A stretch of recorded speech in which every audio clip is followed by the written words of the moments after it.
Bonjour à tous, dans cette vidéo, je vais vous montrer comment enregistrer vos pré-réglages et vos styles pour créer des rendus à partir de vos images d'inspiration. Moi, je reviens des États-Unis, donc j'ai décidé en fait aujourd'hui de donner un style un peu vintage à mes images. Et pour ça, je fais une petite référence à Edward Sheriff Curtis, dont vous voyez un des livres que j'ai au studio aujourd'hui. Ce livre, on va le feuilleter ensemble parce qu'en fait, il est intéressant parce que le style d'une image vintage était donné par la technique de l'époque. Donc visiblement, Edward Sheriff Curtis travaillait beaucoup avec des plaques de verre, et ces plaques de verre avaient un côté sûrement collodion. Et donc, on a un rendu très particulier sur ces images. Vous voyez qu'il y a, au moment du tirage, une teinte jaune, sépia, assez riche, assez chaude qui apparaît. On peut remarquer aussi qu'on a vous voyez ici là, une petite fissure sur cette image qui prouve que ça a bien été des originaux à partir d'une plaque de verre. Toujours ce rendu sur les bords un petit peu évanescent, c'est-à-dire qu'on a une sorte de contre-vignettage, on a comme un passage de lumière, et puis surtout cette densité des noirs très chauds et finalement peu profonds, qui donne cette caractéristique. Donc ça, ce rendu, on va essayer de le recréer sur nos images et puis d'en faire un pré-réglage qu'on pourra appliquer à toute notre série.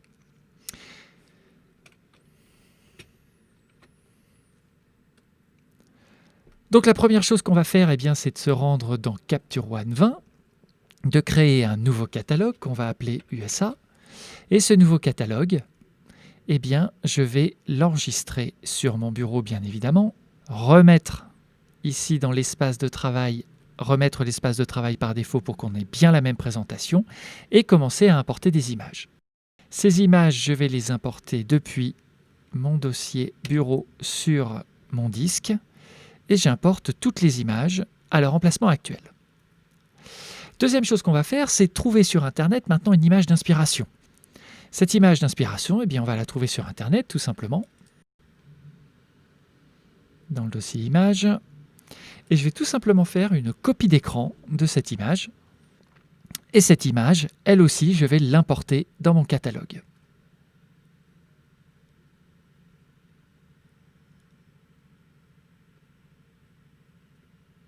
Voilà. Je me mets bien dans l'outil bibliothèque sur toutes les images pour bien avoir mon image de référence et mes images derrière qui apparaissent.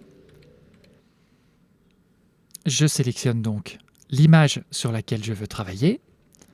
Je sélectionne l'autre image, mon image de référence.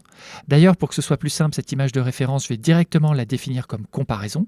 C'est-à-dire que même si je bascule sur d'autres images, vous voyez, c'est toujours cette image qui restera en référence. Si jamais j'ai envie de travailler uniquement sur ma photo, j'enlèverai le mode multivue qui m'affichera uniquement la variante principale. Je rebascule en mode multivue et puis je vais sélectionner tout de suite grâce au premier outil les images sur lesquelles je vais travailler. Celle-là m'intéresse, celle-là m'intéresse et je prendrai une troisième image en référence sur laquelle j'appliquerai mes réglages tout à l'heure, celle-ci par exemple. Et vous voyez, ce qui est pratique quand on définit une variante de comparaison, c'est que même quand on a isolé nos trois photos rouges, la variante de comparaison fait qu'elle apparaît quand même dans notre sélection, même si uniquement trois photos sont sélectionnées. Donc ça, c'est très pratique. Je bascule dans le premier onglet qui concerne l'apparence de ma photo. Alors moi, l'appareil n'est pas reconnu. Je vais donc pouvoir aller ici dans Tout afficher. Et je sais que je travaillais avec un appareil Canon et que mon optique, c'était un 24-70 à 2.8. J'active bien l'aberration chromatique. Je lance une analyse pour être bien sûr que sur les bords, on soit bon. Et je ne m'occupe pas du reste. Ce premier réglage étant fait, mon recadrage, je n'y touche pas, correction de perspective non plus, la grille et le LCC ne sont pas concernés par cette prise de vue. Je vais donc pouvoir faire une première chose, c'est enregistrer un pré-réglage de correction d'objectif. Qu'est-ce que c'est qu'un pré-réglage ? C'est tout simplement enregistrer le réglage que je viens de définir sur cette image pour l'appliquer à mes deux autres images qui ont été faites dans les mêmes conditions avec le même boîtier et la même optique. Je vais donc aller dans les trois petites barres qui sont ici et enregistrer le pré-réglage utilisateur optique.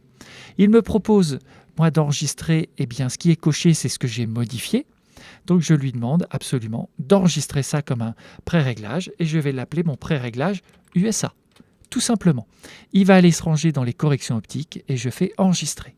Donc tout de suite, si je fais un POMA, je sélectionne mes 3 images, éditer la sélection est bien coché, c'est-à-dire que lorsque je vais maintenant appliquer les réglages de cette image aux autres, eh bien, il va s'appliquer sur les 3 images puisque éditer la sélection est coché. Je fais appliquer et vous voyez que maintenant, si je bascule sur cette image ou celle-là, eh bien, vous voyez que les corrections d'aberration chromatique sont bien sélectionnées. Vous voyez que maintenant ce pré-réglage, il est bien enregistré et j'y ai accès. Ce pré-réglage USA, je pourrais l'appliquer sur d'autres images et quand je laisse mon curseur dessus, il me montre d'ailleurs tout ce qui a été enregistré. Vous voyez qu'il y a une petite fenêtre de texte qui apparaît où je vois que l'aberration chromatique a été activée. Avançons maintenant dans le traitement de notre image. Je désélectionne ces images pour garder uniquement cette variante. Maintenant, je vais changer d'onglet, bien vérifier ici dans mes outils, la caractéristique de base est OK, la balance des couleurs, je ne vais pas m'en occuper puisque cette image, elle est en noir et blanc, et puis je reviendrai peut-être tout à l'heure sur la teinte, on verra. En attendant, comme c'est une image en noir et blanc, j'active le filtrage couleur, et je vais m'occuper de la séparation tonale. La séparation tonale, ça va être important. Là, je veux créer un pré-réglage. Je pourrais aller dans le filtrage couleur et puis donner justement un petit peu de caractère à mon image pour me rapprocher de mon visuel précédent. Voilà, ça m'intéresse de faire ce léger travail. J'appuie sur la touche Alt et je fais un avant-après. Vous voyez que j'ai redonné un petit peu de luminosité, un petit peu de contraste. Sur la couche des jaunes, ici, je suis allé un peu fort. Au contraire, vous voyez, je reviens pour avoir le bon niveau. Et puis, maintenant, je bascule sur la séparation tonale qui va me permettre de coloriser ce noir et blanc.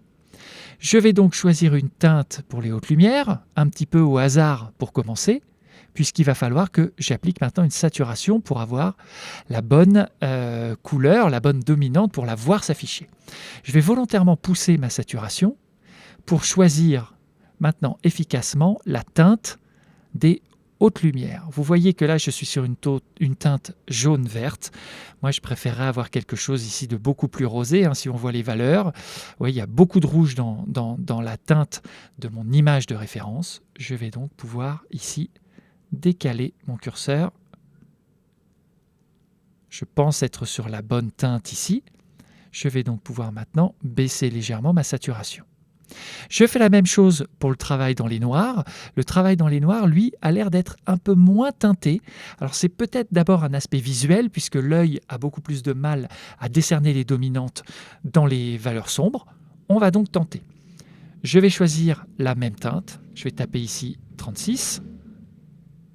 Et je bascule maintenant ici ma saturation pour voir qu'effectivement, je pousse involontairement cette saturation, puis je vais bouger légèrement ma teinte. Je reste sur un 33 et je redescends pour avoir une teinte approximative. Voilà. Ça va me permettre de teinter mon noir et blanc. Donc ce réglage, j'ai envie de l'enregistrer. Par contre, attention, lorsque je vais enregistrer mon pré-réglage, je peux enregistrer ma teinte qui s'appliquera sur tous mes fichiers sans aucun problème. Par contre, le filtrage couleur dépend vraiment de ce que j'ai photographié. Si je réinitialise cet outil temporairement en appuyant sur la touche Alt et en cliquant ici, vous voyez qu'en fait, cette image, alors je désactive carrément le noir et blanc, vous voyez que cette image, elle est très riche en valeurs rouges et en jaune. Et au contraire, cette image, ces deux images, elles, sont plutôt dans les teintes vertes, bleues, donc rien à voir avec le réglage que j'ai fait. Donc le pré-réglage que j'ai conçu ici, si je l'applique tel que, il donnera sûrement de mauvais résultats sur ces deux images. C'est pour ça que la seule chose que je vais enregistrer dans ce pré-réglage, je fais ici enregistrer le pré-réglage utilisateur, c'est de activer, on est d'accord, le noir et blanc, de bien enregistrer la séparation tonale. Par contre, le filtrage couleur, je ne vais pas l'enregistrer dans mon pré-réglage, tout simplement parce qu'il est propre à chacune de mes photographies. Donc là, je le désactive pour enregistrer un pré-réglage que je pourrais appliquer sans problème sur mes autres images, puisque de toute façon, il faudra que je refasse le travail. Les teintes n'étant pas les mêmes, il faudra que je refasse le travail. Donc là, encore une fois, je vais appeler ce pré-réglage USA, puisqu'il va partir dans mes presets, dans mes pré-réglages noir et blanc. Je l'enregistre et je continue le travail sur cette image. Je bascule à l'onglet suivant. L'onglet suivant, la balance des blancs, comme le noir et blanc et le filtrage couleur sont activés, si je change la température de couleur, je vais changer les dominantes sur mon image et du coup, obligatoirement, je vais changer, vous voyez cette image. En poussant le curseur, je ne mets que du rouge sur mon image. En mettant que du rouge, obligatoirement, je vais changer le filtrage couleur. Donc ça, je n'y touche pas, je le laisse par défaut puisque je l'ai réglé précédemment. L'exposition, par contre, va être importante. Cette exposition et ce travail dans l'outil exposition va être important. Là, je vais vouloir peut-être me rapprocher des valeurs. On voit qu'en termes d'exposition, je suis pas mal. En termes de contraste, j'en ai par contre beaucoup moins sur mon image de référence. Je vais donc baisser le contraste. La luminosité, je l'augmente légèrement. Et la saturation, ça ne va pas changer grand-chose. Vous voyez que là, si je touche la saturation, il ne se passe pas grand-chose puisque j'ai basculé en noir et blanc.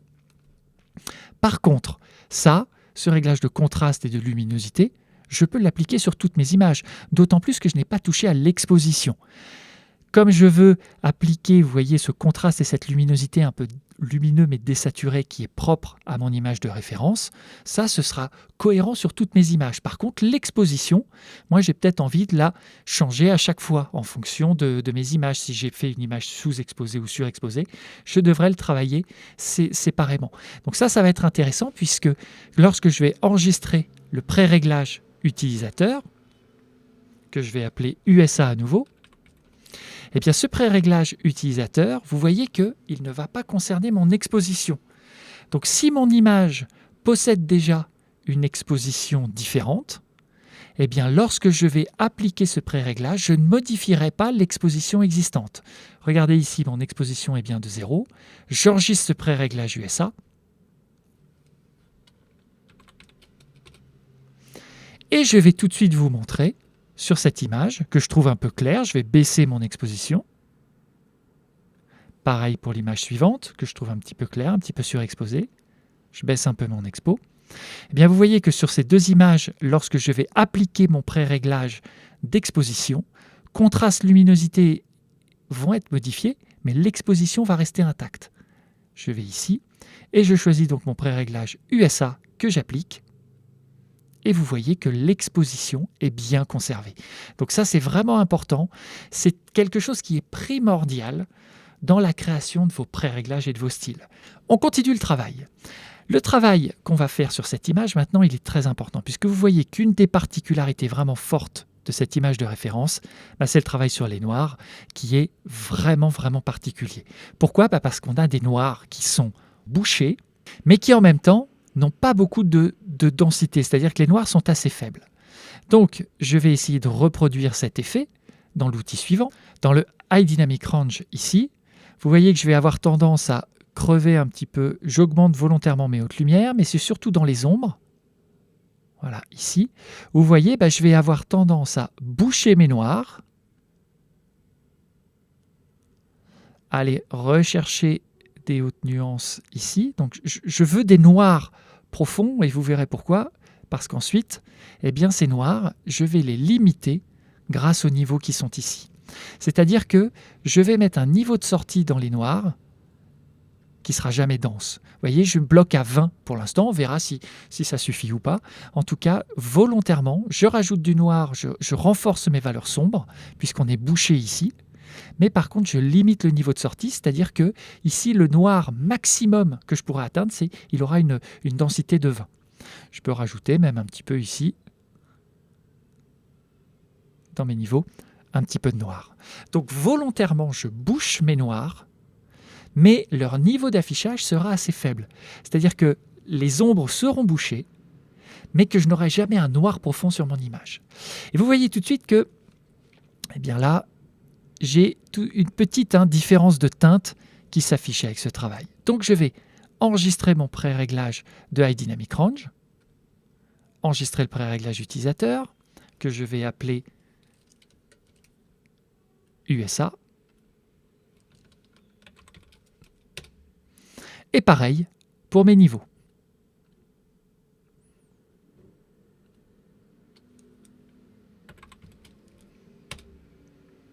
Je vais m'arrêter là puisque je vois tout de suite qu'en termes de teinte, là je ne suis plus du tout dans les mêmes teintes. Là je suis très jaune et là j'ai un petit peu plus de rouge dans mon image. Donc je vais revenir en arrière et je vais m'occuper maintenant de la balance de couleurs. La balance des couleurs que je vais sortir, je sors l'outil, je masque grâce à des raccourcis clavier mes réglages et je vais basculer ici en 3D pour avoir mes 3 curseurs que je vais agrandir d'ailleurs. J'agrandis ma fenêtre.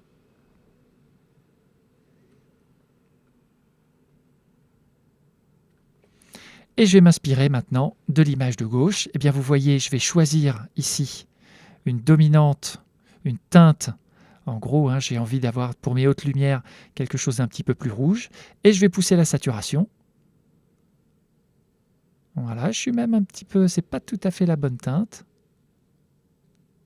Voilà, là je suis dans quelque chose de plus intéressant et je baisse légèrement ma teinte.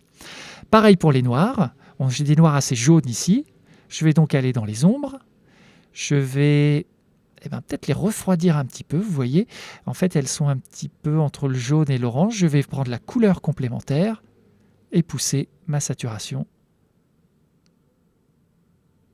Voilà, ça commence à être pas mal. Et je me rends compte que ce réglage, pour l'instant, me convient. Est-ce que je touche aux valeurs moyennes? Donc là, je peux faire un essai, me balader dans mon image. Non, ça n'apporte pas grand-chose. Peut-être désaturer un tout petit peu. Donc plutôt que de désaturer, eh bien, je vais aller chercher une couleur complémentaire. Ça, c'est intéressant. Plutôt que de désaturer, vous voyez, je prends la teinte complémentaire et je mets une teinte complémentaire inverse pour légèrement désaturer. Je rebascule sur un affichage classique par défaut.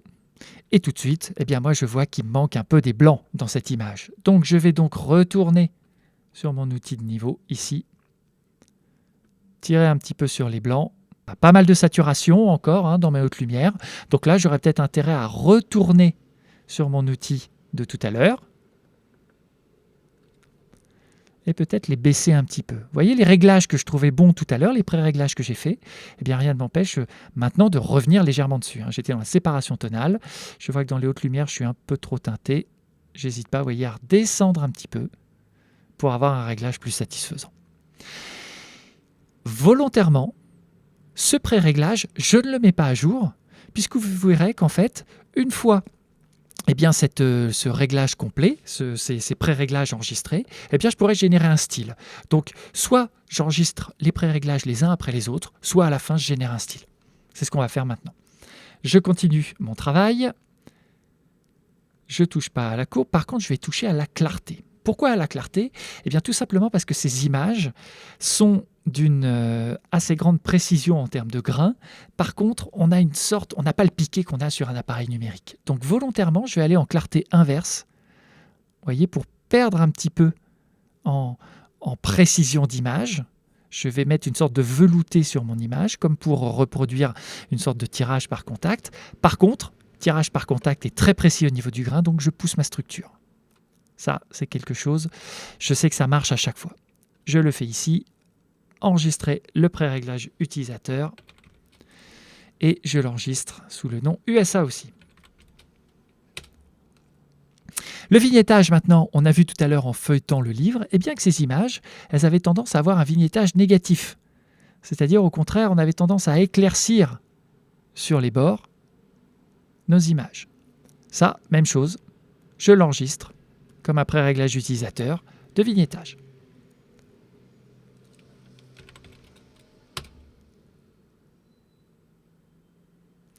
Je continue le travail. Sur ces images, pas mal de grains, et toujours un grain très piqué dû au contact, au tirage par contact. Donc je n'hésite pas ici à pousser un peu fortement mes valeurs. Je réduis légèrement la luminance et surtout, je vais rajouter du grain. Je rebascule sur une seule image ici. je zoome à 100%. Alors je suis sur une image qui est, c'est un petit capteur que j'avais pour ce reportage. Et donc là, je vais rajouter un grain riche en sel d'argent. Je cherche le grain d'impact et sa granularité. Ça, c'est pas mal. Donc je pars, vous voyez, sur une image finalement qui va être moins précise qu'en numérique, mais par contre avec un grain très défini. C'est ça qui va me plaire. Ça, même chose, ce grain, je l'enregistre. J'ai fait une fausse manip. Et je vais l'enregistrer comme pré-réglage utilisateur USA.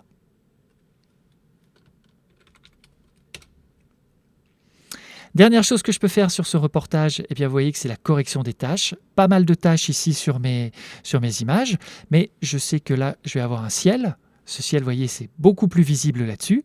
Eh bien, les tâches, je vais les corriger sur cette image.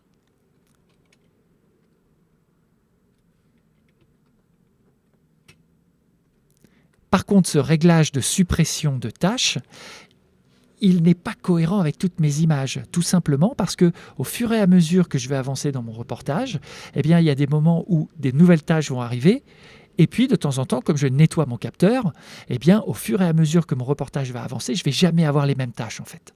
Là, c'est tout de suite que je vais faire appliquer sur toute ma série eh bien, ce pré-réglage de tâches.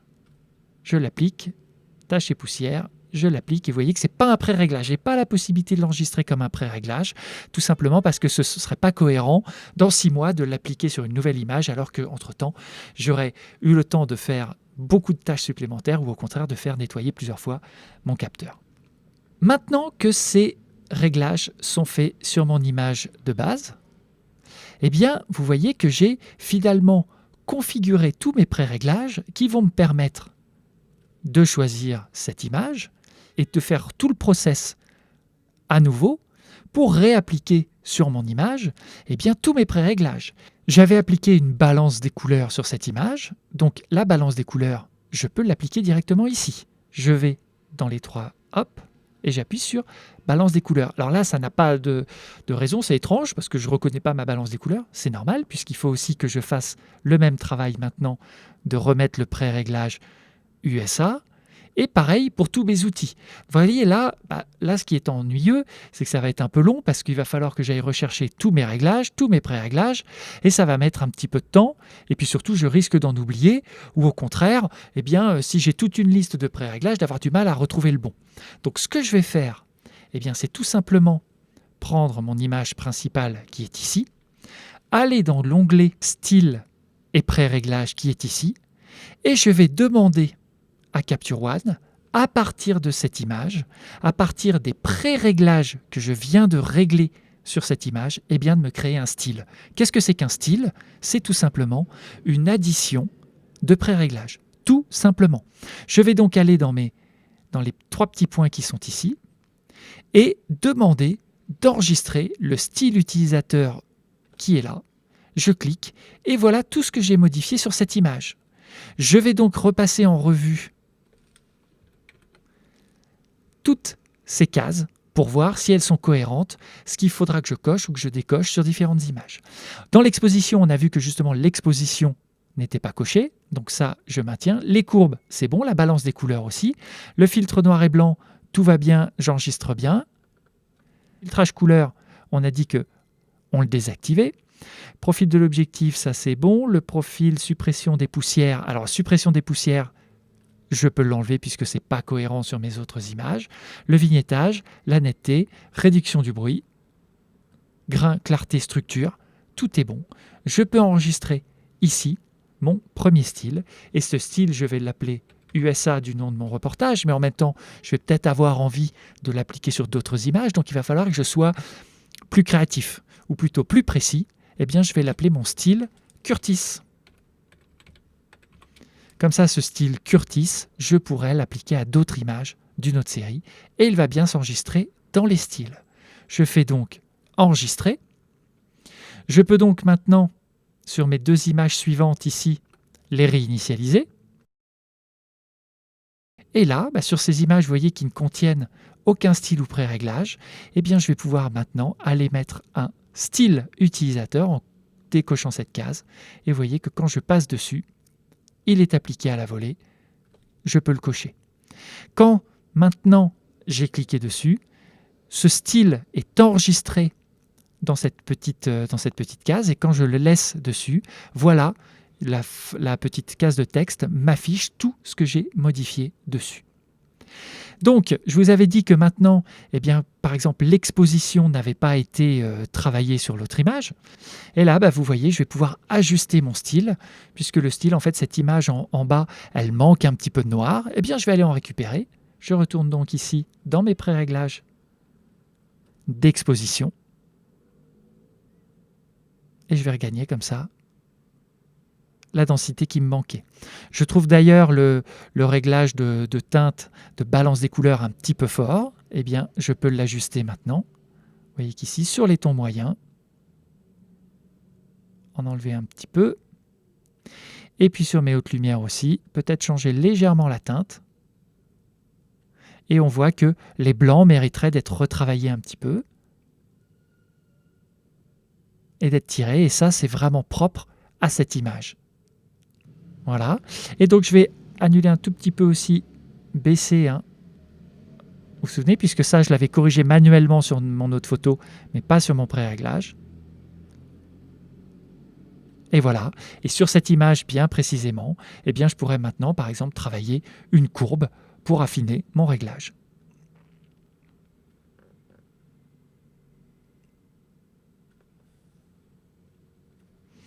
Vous voyez que maintenant, je peux cliquer ici avec un CTRL-clic pour effacer la variante de comparaison. Et ce pré-réglage que je viens de faire, eh bien, je peux le copier et l'appliquer à mon autre image. Cette dernière image, vous voyez que là, vraiment, il y a une différence dans l'exposition et le ciel. Je remonte donc dans mon outil exposition, je vais le régler un petit peu. Et puis surtout, là, je vais créer un calque de ciel, donc un nouveau calque. Ce calque, j'utilise l'outil dégradé. Voilà, mon dégradé est placé. J'appuie sur la touche M pour l'effacer. Et je peux donc, vous voyez, en mode localisé, baisser. Voilà. Dernière opération sur cette image, on se souvient que je n'ai pas enregistré non plus la suppression des tâches. Donc je peux le faire maintenant. Voilà, donc vous voyez qu'ici, j'ai donc créé un style et pré-réglage dans mes styles utilisateurs. Si maintenant, ce style Curtis, j'ai envie de le modifier, c'est ce que j'ai fait à l'instant. Vous voyez qu'il a été ajusté parce que j'ai fait des modifications dans le listing qui s'affiche à l'instant. Eh bien, je peux à nouveau enregistrer un style utilisateur Curtis modifié et effacer le précédent. Donc là, je vais vraiment pouvoir créer ma propre bibliothèque. N'oubliez pas que Phase One vous propose ici des pré-réglages, c'est-à-dire des réglages d'outils. N'hésitez pas à les activer pour vous rendre compte des différentes possibilités qui sont offertes par ces outils. Vous voyez par exemple là que j'avais pré-créé un réglage Vintage USA. Je peux l'appliquer, ça donne un rendu aussi qui va être un petit peu différent, qui s'éloigne de notre image d'origine mais qui peut être intéressant. Et puis surtout, vous avez les pré-réglages d'origine qui sont les pré-réglages qui vous sont cette fois proposés par Phase One, où là vous avez beaucoup de choses qui vous sont proposées. Et sachez que vous pouvez en acheter aussi sur le site. Moi, je ne suis pas fan de l'achat de ces pré-réglages puisqu'on a vu que ces pré-réglages sur certaines images, ils vont pouvoir fonctionner, sur d'autres, ils ne fonctionneront pas du tout. Si vous avez un pré-réglage qui touche uniquement aux hautes valeurs, que vous avez une image très dense, vous voyez bien que ça ne fonctionnera pas. Mais en tout cas, ça peut être intéressant de les télécharger pour s'en inspirer. Comme source d'inspiration, moi je trouve ça intéressant. Maintenant, vous verrez que si vous les achetez en vous disant je vais avoir un rendu cinématique sur mes images, ça ne fonctionnera pas malheureusement de cette manière. Voilà, j'espère que ce petit tuto, pas mal d'ailleurs le dernier réglage que j'avais, je l'aime bien celui-là, Purple Punch, je le trouve bien, donc ça vaut le coup ici d'être mémorisé. N'hésitez pas à poser des questions ou à rejoindre la communauté Capture One Expert si vous avez besoin de plus d'informations sur ce tuto ou sur le fonctionnement de Capture One en général. Je vous souhaite une bonne après-midi. Ciao!